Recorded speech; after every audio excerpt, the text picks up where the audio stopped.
What's goody? 2018. So since last December, I've been to over, let me count. So started in Cabo, hanging out with Steve. New Year's Eve, brung it in. Came home for a few days. Jumped on a plane, flew to Beijing. From Beijing, I went throughout China, a couple of cities, Xi'an, Luoyang, Shanghai, Hong Kong. Then I went to Vietnam, Cambodia, Thailand, Korea. Flew home. Worked for a couple of days, driving Lyft for sure. Jumped on a plane, hit Hawaii, never been there. Took a plane which was easier to get a straight direct flight from Hawaii straight into Australia. Flew into Sydney, met up with a friend that I met here a few years back. Had some delicious Thai food. The barbecue was off the hook. Went to Cairns and went and seen the Great Barrier Reef, which was like on my bucket list. Got that knocked out. Then left there, went to New Zealand, went to Hobbiton, went and seen the black sands of New Zealand. Then I came home. I flew home, Seattle. Then from there, I worked for a couple of weeks, and then I jumped on a plane to Miami, hung out at South Beach for a day. Then I took the direct flight into Brazil and went to Rio, and was there just for one day. Rented a car, drove to the hotel, walked on the beaches. It was really beautiful, but then I jumped on a plane and went to Peru in order to see Machu Picchu. Machu Picchu, beautiful experience. Oh my God, so awesome. So after that, I flew back to Rio, hung out in Rio for 5-6 days, and went and seen the Christ, went and seen Sugarloaf, hung out at the beach, went into a forest right inside of Rio. I can't think of what it's called right now. Then I flew up to Manaus, which is where the Amazon rainforest is, and I went to the meeting of the waters and all that. Then I flew back to Rio, and then I came home. I didn't take a trip again for maybe 2 months, or at least a month. Yeah, 2 months. Then I went on a cruise with my parents that I had picked out, and I had never been on a trip with my parents ever since I was 2 years old. So it was really nice and beautiful to take my parents and hang out with my daughter and my sister and enjoy Jamaica and Haiti and Cozumel, Mexico. It was an extremely, really nice and cool time. We had some really beautiful moments. Then I came home and I chilled out. Now, backtrack. In December, I was awarded this extremely beautiful gift that was extremely I just was overwhelmed because I just couldn't believe it. And I remember that I would drive and I would always have my stickers and everything up, and I just supported Lyft with all my heart. And this was just because I was just so happy when I got this job, because it fit my character so well. You know what I mean? I had my own schedule. I love people. I love driving. I love money. And all those things were coming. And so I just had this overwhelming joy way before I received this gift. And so earlier last year, my friend Lynn, we had been talking about doing a safari. So the funny thing is that we had already booked the safari, the flights anyway, before I even knew about the gift. So, and I'm happy because I'm going to tell you a little thing that happened. After traveling by myself a couple of times, I went through this moment where I just was low. I was in a depression and a low state. And so the break was good and not travel. Because for some reason or another, back to back, you would think, oh my God, man, you're living the life. Yes, it was, don't get me wrong, I would do it again. But there were points where I was really low.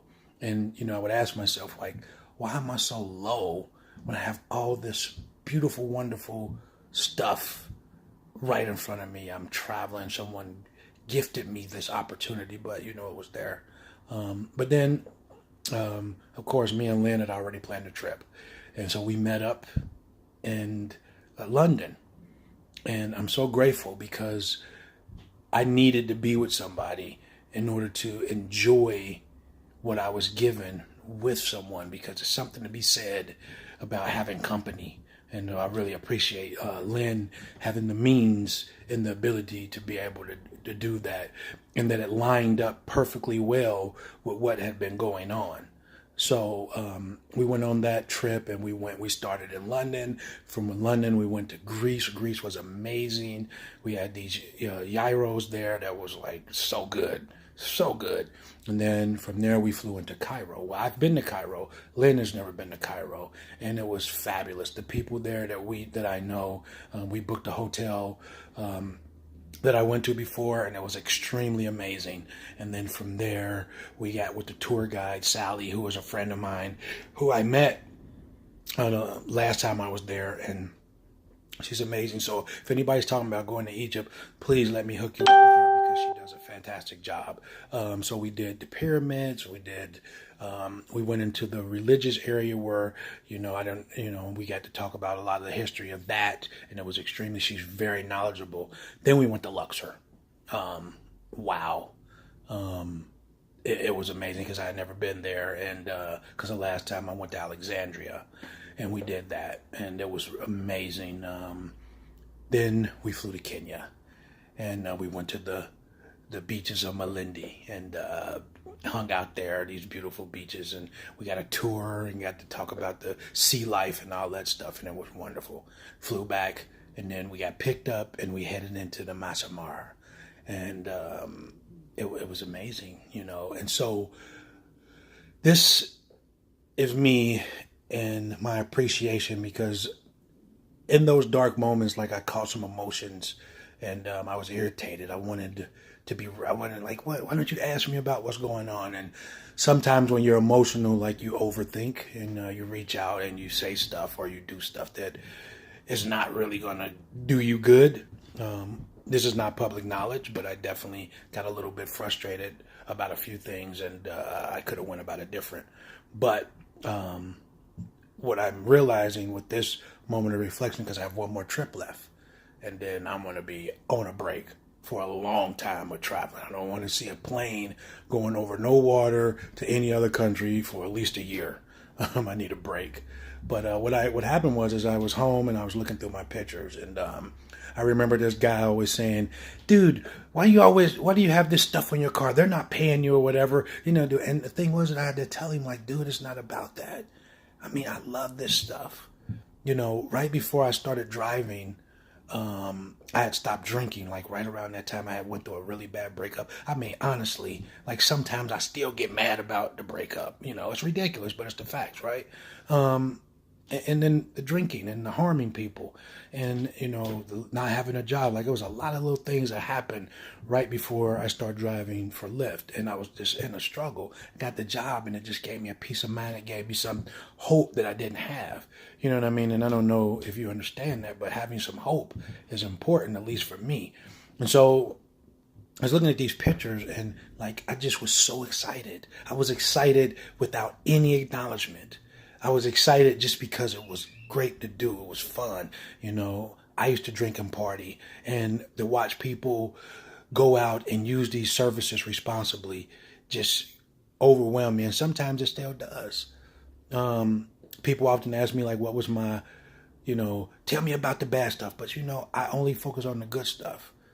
So with all that being said, I got one more trip left. I'll be going to Bora Bora on the 15th of December. Another bucket list. And all this is because somehow, some way, which I still don't understand, but I'm extremely grateful for, this beautiful company that does so much for the community, reached out and thought of me some way. And I don't know whatever I can do to repay that. I just don't know. I do also feel like that, there's so many drivers out there that do so many wonderful things. And I know sometimes these type of decisions are just ridiculously tough. And I all the OG drivers that I ever dealt with, just fantastic people. I mean, I am not the meet up and greet up type of person. I don't really like to do the social events and all that stuff. At my age, I just don't find it interesting. But there's so many people that do participate in that type of stuff, and that are just extremely passionate about getting together with other drivers and trying to motivate them. So I salute you all, and I'm going to show you these pictures that I've collected over the years, or the 4 years that I drove. And I know this is probably a long DVD. Hey, you can watch it or you don't have to watch it. But this has been an outstanding year. And I think next year I'll have a better opportunity to really sit back and reflect on what I've done. All these countries and all these people I've met and all these experiences that I've been able to go through. I pretty much have been to every continent on this planet except for one, which is Antarctica. And you better believe that I'm trying to figure that out. But I'm extremely grateful. And lately I've been trying to eat better, because it is funny. When I started this journey, I had bought me some nice jogging suits that I could fit them all, and now I can't fit none of them. I done been eating everything, but I'm just saying, you're going to all these different countries. You got to try the food, you know what I'm saying? But now it's time to get back on track, eating well, doing some walking, some working out, allowing myself to not be frustrated about the things I can't have, because I've totally been upset about stuff that's out of my control. But humans do that. The only thing I can say that's been very good is I haven't reacted, at least towards those people. I've had to take measures to keep myself safe and them safe, but I've had some situations where I really wanted to clock on some people because I felt like they were doing shady stuff. But the truth of the matter is that none of that ever gets you any progress. It just gives you more problems. And I don't think that I had the wherewithal to have those type of behaviors before I started really doing some self-reflecting. Things I don't really share with people, but I'm going to share. 20 years ago, I came home from London, Ohio. You can research it if you want to. And on the 27th of January, will mark just an amazing achievement, as long as I can just act like I got some sense in my life. And I just know that if you've been in trouble in your life, time will take away those things if you're willing to put in the work of positivity, get the job, work it. 2 jobs if possible, but whatever it takes, and I've been really fortunate. So with that being said, I'll see you guys sometime next year or whatever. Take care of yourself. Peace out.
changed a lot of people's lives for the better. And today we're excited to pay it forward. We want to help you complete your bucket list a little faster with an all-expense-paid trip around the world. Wow! Oh my God! You inspire all of us. Oh my God! And prove that simple acts of kindness and human connection can make a difference